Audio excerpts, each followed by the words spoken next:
Good morning, all my dear everyone. Today I will teach the remaining part of chapter 6, class 8, combustion and flame. जैसा कि मैंने आपको combustion के बारे में बताया था, नेक्स्ट हम चलेंगे during the process of combustion heat and light are given out. जैसा कि हम जानते हैं कम्बशन की अवस्था में, दहन की अवस्था में हमें क्या मिलता है और ये हमें क्या देते हैं समझ सकते हैं। हीट को हम ऊष्मा कहते हैं और लाइट को प्रकाश हमें इससे प्राप्त होता है। नेक्स्ट हम समझेंगे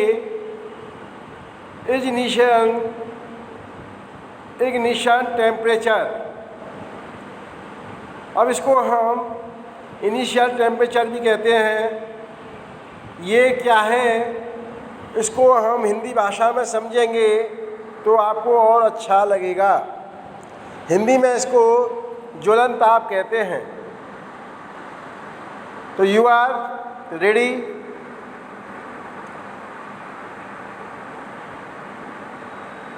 initial temperature is the lowest temperature at which a combustible substance catch fire. जैसा कि हम समझते हैं जो ज्वलन ताप पर कुछ ऐसे पदार्थ होते हैं जो आसानी से आग पकड़ लेते हैं, उनको हम इनिशियल टेम्परेचर के नाम से समझते हैं, जानते हैं।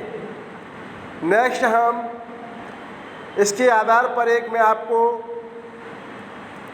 कुछ some instruction provide for you।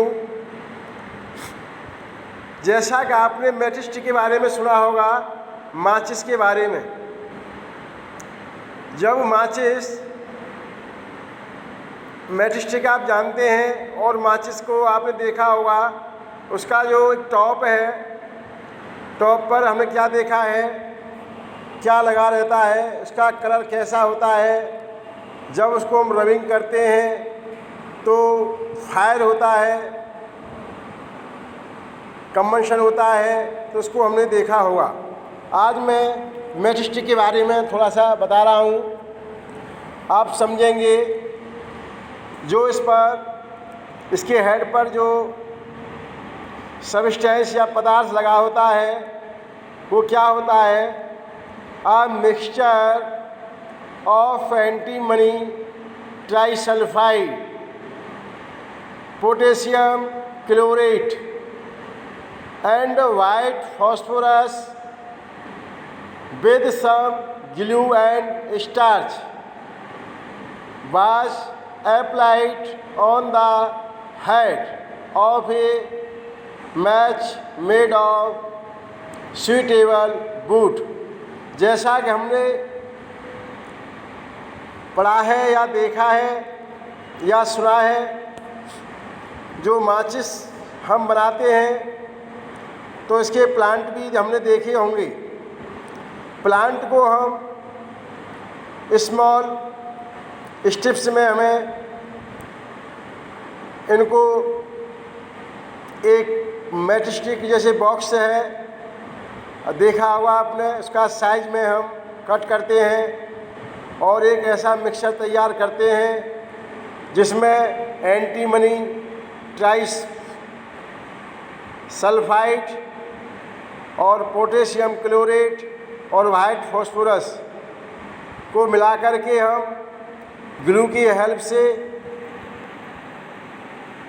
इसको हम लगाते हैं।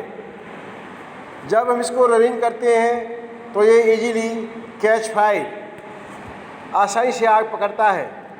तो हम समझ सकते हैं और थोड़ा सा आप अध्ययन करेंगे और उसके बारे में विचार करेंगे तो आपको और अच्छा लगेगा। नेक्स्ट हम चलते हैं टाइप्स ऑफ कंबशन के बारे में पढ़ेंगे।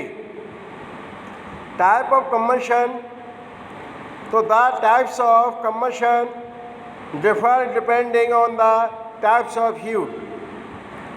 जैसा कि हम जानते हैं जिस प्रकार का हमारा फ्यूल होता है,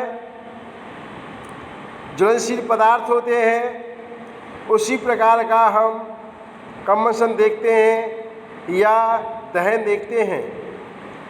जैसा कि हम जानते हैं केरोसिन का जो हम फ्लेम देखेंगे अलग प्रकार का होगा और डीजल का अलग देखेंगे, पेट्रोल का कुछ अलग देखेंगे, और आप घर में देखते हैं वुड हमको बर्न करते हैं, इसका फ्लेम अलग देखते हैं। और भी आपने मेनी कंडीशन अलर्ट की होंगी, जैसे मान लीजिए ग्रास है, उसमें आपने फायर किया है तो उसकी जो फ्लेम बनेगा वो किस प्रकार का बनेगा आपने देखा होगा। तो इसके बारे में आज हम पढ़ेंगे, इसको मैं नेक्स्ट टाइम में पढ़ाऊँगा। Thank you my dear students.